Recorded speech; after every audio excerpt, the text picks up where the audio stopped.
In a bizarre scene, Neo sees a naked woman thrilling him. Suddenly, a strange crab ruins his moment.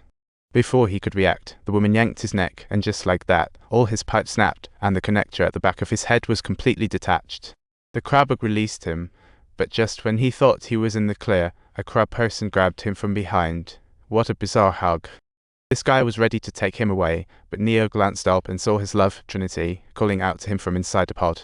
Neo was desperate to shout back. She sensed his presence and tried to fight free, but Neo's got a knack for being stuck, so he couldn't help her out. Helplessly, he's taken by the crab when suddenly, a swarm of patrols appear. What terrible luck. Luckily, these crafty crabbugs dodged behind a corner to avoid the patrol, then zoomed through the pipes like it's a race. That's when Neo finally spotted the Matrix power plant, with endless bloody pods holding humans. What a nightmare. As they descended, a ship was already waiting below. The mechanical crab gently placed Neo on a bed, but he was not looking too hot. With Neo about to pass out, the crew popped him into a standalone virtual program to help him recover his abilities ASAP. Inside, he met Morpheus, who slowly told what happened over the years. Neo's body was taken by machines after Season 2's fight. 60 years pass, the Matrix fed fake news, severely affecting Neo's body and mind.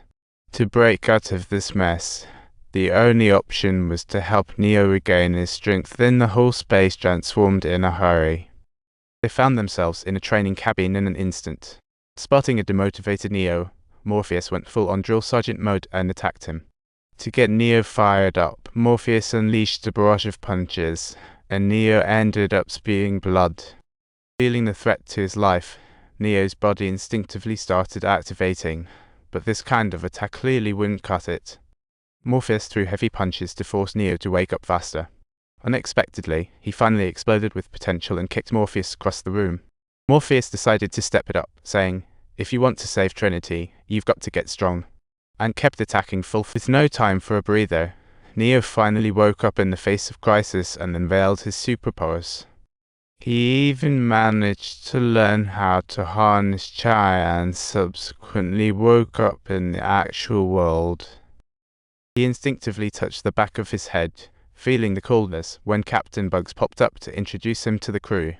And there were the two crabbugs that rescued him. They had ditched the AI control and joined the human side. Now humans didn't need old school phones to teleport. They just needed special doors or mirrors to get in and out of the Matrix. The virtual world's programs could also appear in reality through magnetic resonance technology. Talk about high-tech magic. They passed through a holographic wall and arrived at the new human base called Zion. Neo met an old friend, Neope, who was now the leader of Zion. Time flew by. Neope had turned into a grandma, while Morpheus had become a statue, and Neo still the same. The two old pals sat down to chat, finding out that after Neo got whisked away by the machines, humanity and machines enjoyed some peace. However, with more humans returning, the machines ran into resource shortages, leading to internal conflicts. A faction of machines banded together, but Zion remained oblivious, trusting Neo would bring everlasting peace. Ultimately, Zion was obliterated by the relentless machines, but Neo led some people away and teamed up with them to build a new base. After a night of rest, Neo gathered the crew, ready to embark on the daring plan to rescue Trinity. The area was packed with mechanical patrols, and the ship quietly descended. Subtitles: The particle form Morpheus takes the lead, bravely charging forward just like a superhero. He jumped through the shield. As the sentry neared detection, he disintegrated. This is how AI manifests in the real world as nanotech unreachable power, surpassing humans. Soon, the ship reached the center tower with patrol droids filled everywhere. Just as a collision happened at his feet, Morpheus seized the moment and leaped through the energy shield. He arrived on the edge of the tower but startled the patrolling drones, quickly breaking down into tiny particles again. He looked around and found only 2 pods in the tower. The target was right ahead. He leaped, landing atop one of the pods, just as he manipulated the conduit to open. Meanwhile, the outside rescue team moved, traversing the passage carefully and entering the building. No time to waste, everyone quickly extracted the sleeping Trinity from her pod, being ultra careful. Trinity's consciousness was still caught in the virtual world, so every move had to be incredibly cautious.